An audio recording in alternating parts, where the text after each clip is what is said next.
Have you ever done everything right and still felt like you were losing? Maybe you said no when everyone around you was saying yes. Maybe you saved your money while your friends were out there spending theirs. Maybe you chose the slow road, the patient road, the road that was supposed to lead somewhere.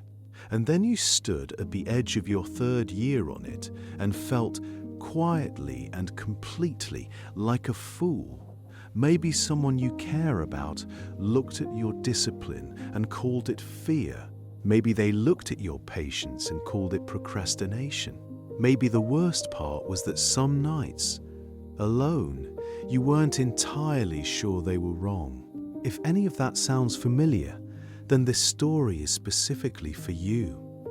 Because once there was a man in Dortmund, Germany, who had been doing everything right for 3 years. He had almost nothing to show for it.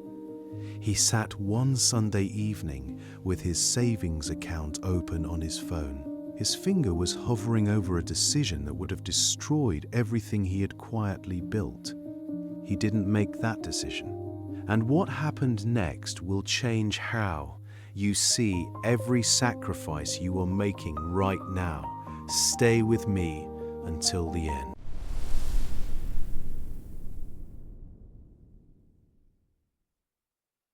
Dortmund sits in the Ruhr Valley in western Germany, a city built on coal and steel.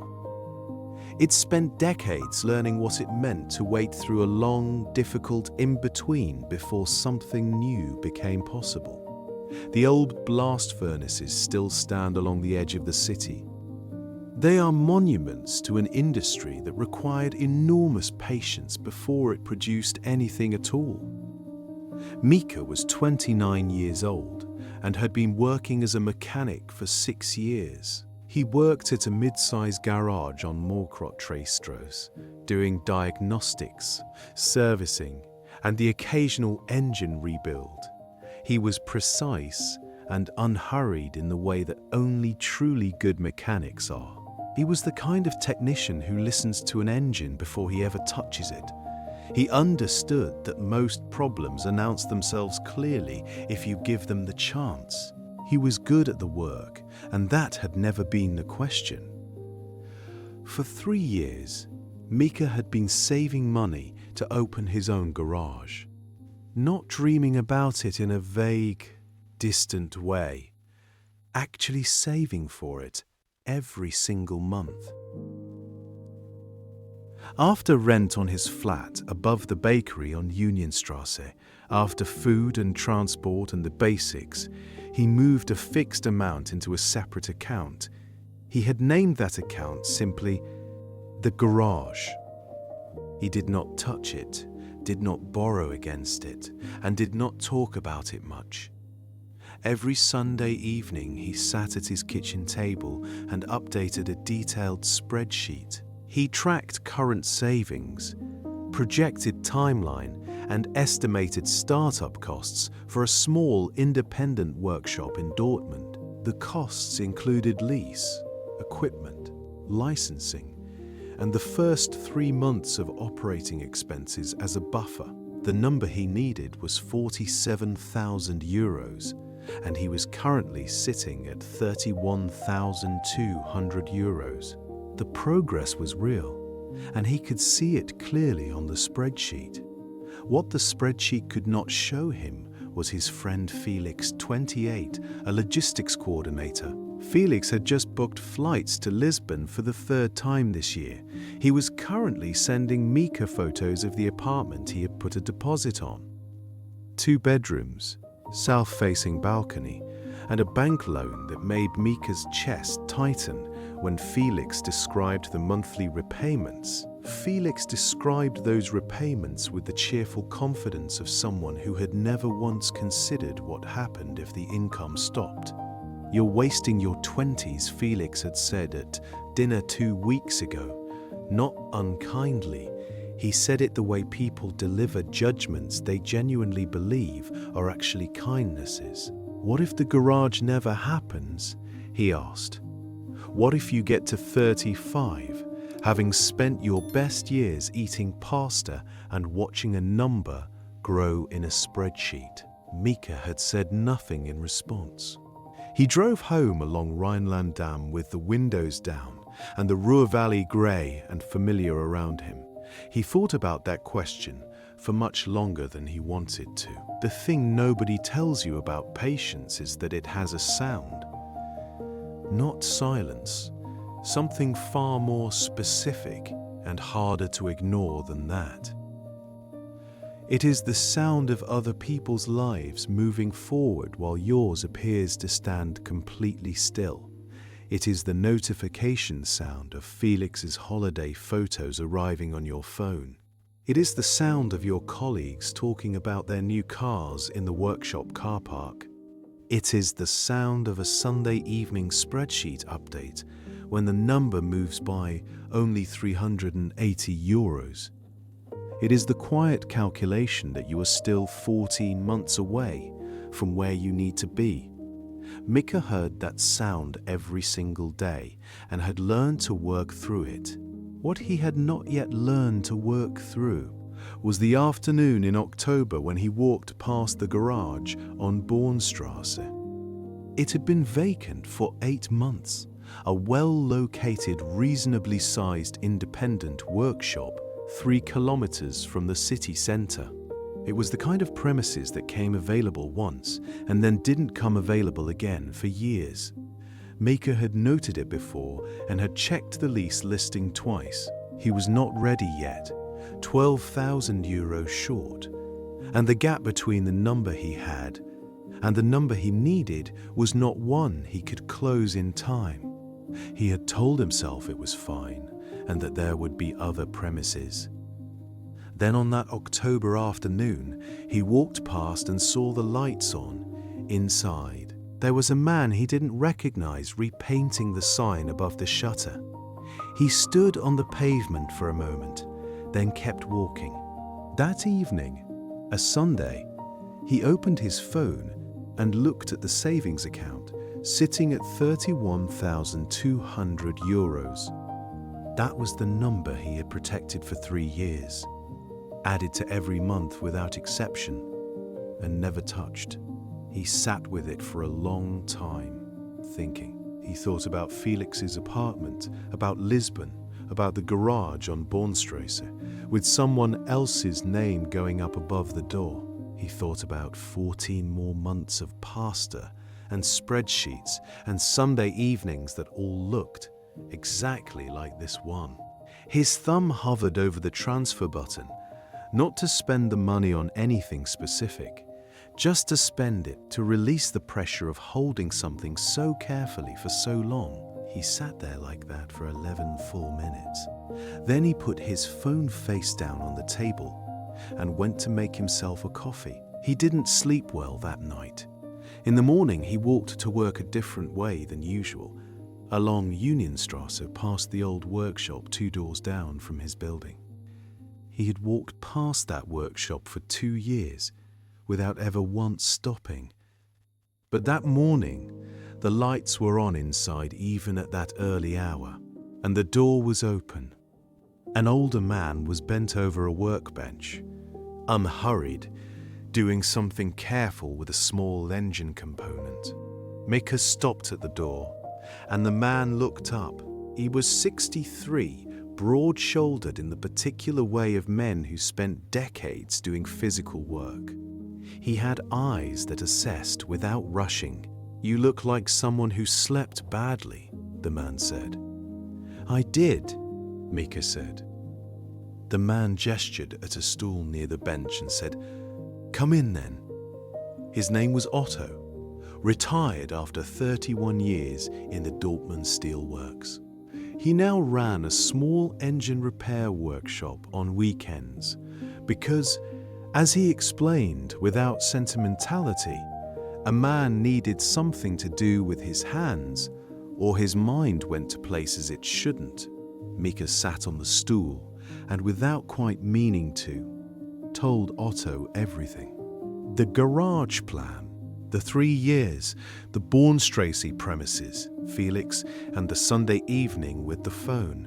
Otto listened without interrupting, and when Mika finished, the older man was quiet for a moment. Then he stood up and moved to the corner of the workshop where a motorcycle engine sat on a stand, recently removed from its frame. "Come here," he said, and Mika walked over. He reached over and connected a portable battery, then looked directly at Mika. "Cold engine. Been sitting 3 days. What happens if I rev it hard the moment it starts?" Mika answered without thinking, the mechanic's reflex taking over immediately. "You damage the bearings. The oil hasn't circulated yet, and everything's dry. The metal-on-metal contact in the first 30 seconds, without proper lubrication, causes wear that shortens the engine's life significantly. And if I let it idle," Otto asked, 2 minutes at idle, oil circulates fully, temperature stabilizes, and then it can handle anything you put it through." Otto looked at him steadily and asked, "And from the outside, what does a warming engine actually look like?" Mika understood exactly where this was going before Otto even said it, but he let him say it anyway. "It looks like nothing," Otto said. "It sits there running quietly, and it looks like absolutely nothing is happening on the outside. Someone who doesn't understand engines would say, 'Why isn't it moving? Why is it just idling? What a complete waste of time.'" He paused for a moment before continuing. "But you and I both know what is actually happening inside that engine during those 2 minutes." Mika stood there and said nothing. "Your 3 years," Otto said, "are not stagnation. They are the warm-up phase. The oil is circulating, the temperature is rising, and the bearings are being protected." He looked at Mika directly and asked, "The man who bought the Bornstrasse garage, do you know how he financed it?" Mika shook his head. "Bank loan. Full amount. No capital whatsoever behind it," Otto said. He picked up a rag and wiped his hands slowly before speaking again. He revved cold. "Impressive for 30 seconds. We'll see what the bearings look like in 2 years." Mika walked back to his flat that morning and opened the spreadsheet on his table. He didn't look at the gap between €31,200 and €47,000 the way he had been looking at it before. Number longer as a distance, a punishment, a measure of how far he still had to go. He looked at it the way Otto had looked at that cold engine, as a warm-up phase, the part that made everything that came after it possible.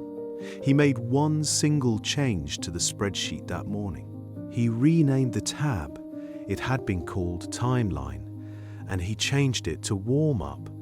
Then he did something he had not done in 3 years of saving money. He opened a second sheet and started writing down everything he did not yet know. Not about mechanics, about actually running a business, supplier negotiation, VAT registration for small trades in Germany, staff contracts, insurance structures for independent workshops, lease negotiation tactics. He had been saving money faithfully for 3 years, but he had not been building the knowledge that the money would need to operate inside. That was the invisible barrier, not the €12,000 gap, not Felix, not the Bornstrasse garage.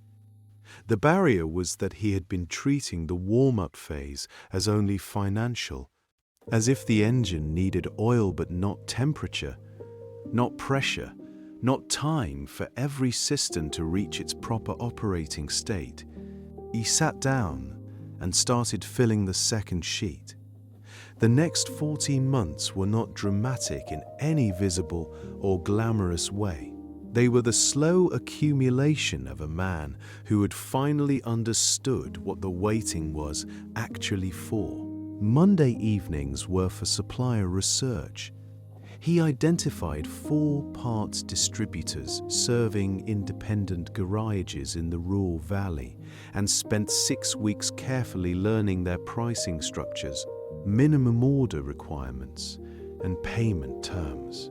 He made contact with 2 of them, not to buy anything yet, just to introduce himself as someone opening a workshop within the year who wanted to establish a relationship early. One of them, a distributor based in Essen, said something that stayed with him long after the call.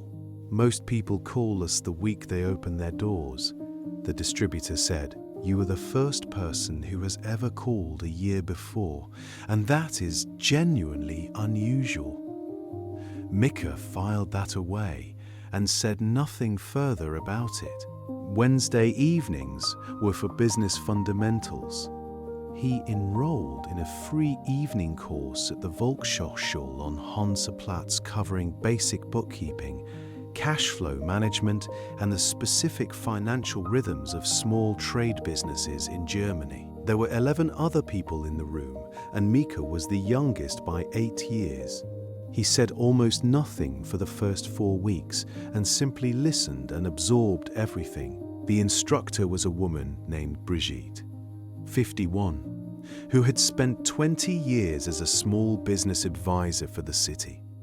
In the 6th week, she handed back a cash flow exercise Mika had completed and spoke quietly so only he could hear. "This is the most careful thinking I have seen from someone your age," she said. "Where did you learn to be this patient?"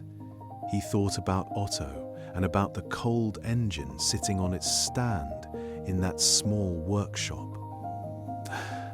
"I had a good teacher," he said. The Sunday spreadsheet updates continued without interruption, and the warm-up sheet grew steadily week by week. Felix bought another holiday in February, a skiing trip to Innsbruck, and the photos arrived on Mika's phone on a Sunday evening while he was updating his supplier contact notes.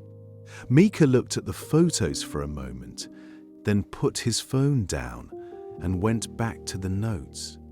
He did not begrudge Felix the skiing trip at all. He had stopped doing that somewhere around month 4 of the new approach. That was the moment he understood that comparing his warm-up phase to someone else's visible acceleration was like watching a cold engine idle and feeling envious of a car already doing 100 kilometers an hour on the motorway. It was envying the speed without ever asking what condition that car's bearings were actually in. In month 9, Mika heard through a contact at the Mallinckrodtstrasse garage that a small workshop unit on Springerumstrasse was coming available.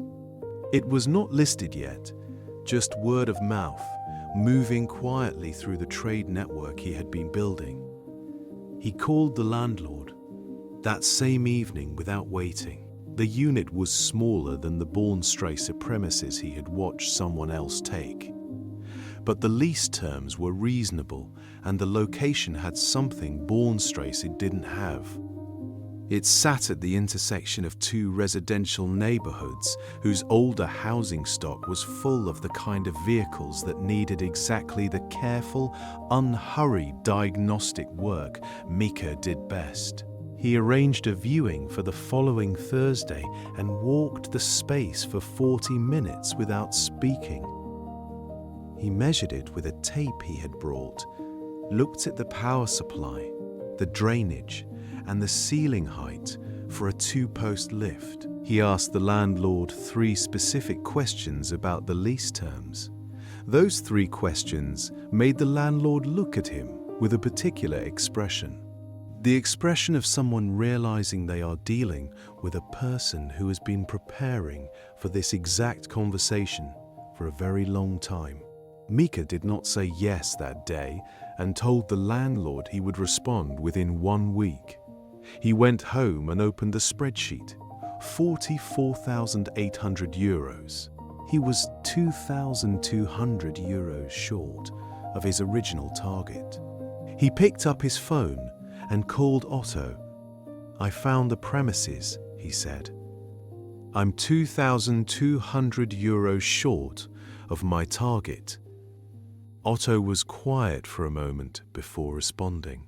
How short were you when you almost transferred the whole thing that Sunday evening? €15,800, Mika said. Another silence settled between them on the line. And now you're calling me about €2,200, Otto said. Yes, Mika said. Mika, the old man said, his voice dry and warm at the same time. The engine is warm. Go and sign the lease. He did exactly that the following Thursday, and his hands were completely steady when he held the pen. Mika's Werkstatt opened on a Tuesday morning in March, 14 months after the conversation in Otto's small workshop. 1 2-post lift, 2 bays, and a small reception desk made from a workbench he had found at a salvage yard in Herda. He had refinished that desk himself over 3 weekends before the opening. The Essen parts distributor sent a handwritten note on the day of opening, something they had never done for any other new customer, as the sales manager later mentioned to him. The Volkshochschule bookkeeping course had prepared him for the first VAT return with enough accuracy that Brigitte laughed with something close to genuine pride when he told her. In the first month there were 11 customers, modest, but enough to cover costs with €340 left over. By month 3 there were 24 customers, and 3 of them had come through referrals from the original 11. In month 6, Mika hired his first part-time employee, a younger mechanic named Sven, 22, who reminded him of himself 6 years ago, except considerably less patient. In month 8, monthly revenue crossed €6,100.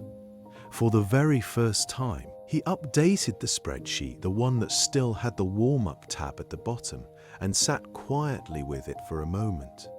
Then he picked up his phone and called Felix. "How's the apartment?" he asked. Felix was quieter than usual when he answered. The bank repayments had turned out to be harder than he had expected, he said. He had missed 1 month, and it had cost him significantly in penalty fees he hadn't planned for. He was fine. He said he was always fine, but his voice had something in it that hadn't been there before. It was a weight he was only beginning to learn how to carry. Mika listened carefully and said nothing that could possibly sound like "told you so," because that was not what Felix needed, and it was not who Mika wanted to be. Two just listened all the way to the end. And then he said, "Come in sometime. I'll look at your car for free." He walked over to Otto's workshop the following Saturday morning. The old man was at his bench doing something careful with a small carburetor, unhurried as always. 8 months, Mika said from the doorway. Otto didn't look up from the bench. "Bearings?" he asked. Mika understood exactly what the question meant. "Holding," he said. "Everything is holding." Otto nodded once. The small, precise nod of a man who had already known that would be the answer. "My friend, Mika's story is not just about saving money or opening a garage. It is about every one of us who has been doing the right thing in the dark, with nothing visible to show for it yet. It is about everyone who has felt the specific exhaustion of patience in a world that only ever applauds speed. Here is what Otto's cold engine taught Mika, and what I want to leave with you today.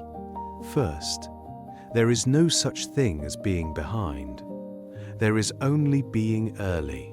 The gap between where you are and where you want to be is not a punishment. It is the warm-up phase.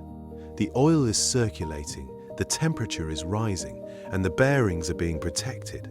The person who skips this phase may look incredibly impressive for 30 seconds, But you and I both know exactly what happens to the bearings when that happens.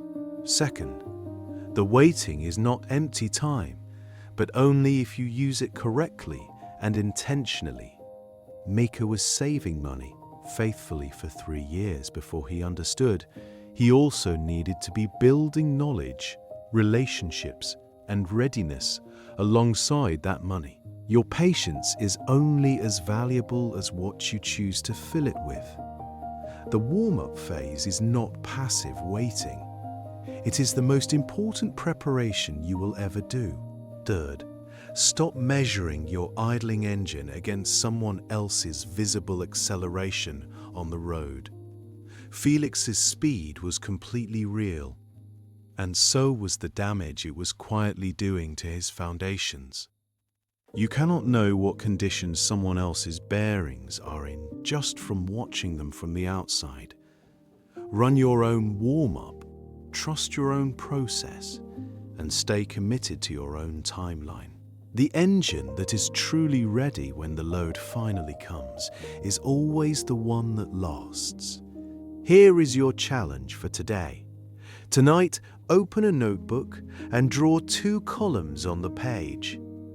In the first column, write down everything you have already built in the quiet, in the patient, unglamorous months that felt from the outside like nothing was happening. In the second column, write down what your warm-up phase still needs. Not just financially, but in knowledge, relationships, and genuine readiness. Look at both columns honestly and completely. You are further along than you have been allowing yourself to think. And now you know exactly what to do with the time that still remains. Before you scroll on, ask yourself this one honest question. Have you been treating your warm-up phase as failure this whole time? Have you been looking at your patient, careful, consistent progress and calling it stagnation because no one else can see it yet? It is okay if you have, because most of us were only ever taught to measure progress by what is immediately visible to others. But now you know what is actually happening inside a warming engine during those quiet, invisible minutes. Drop 1 word in the comments that honestly describes where you are in your warm-up right now. Just 1 word. Read what others write and let it remind you that you are not alone in this. You will find people at month 2 and people at month 31, and both will remind you that the engine runs exactly the same way regardless of how long it takes to reach temperature. If someone came to mind while you watch this, someone saving quietly, waiting patiently, doubting themselves in the small hours of the night, send this to them. Sometimes the only thing standing between a person and their garage is one honest conversation that tells them the engine is warm enough. There is a new story here every single week for anyone still doing the patient. Unglamorous necessary work. The harvest that was left to ripen fully is always the one that nobody can ever take from you.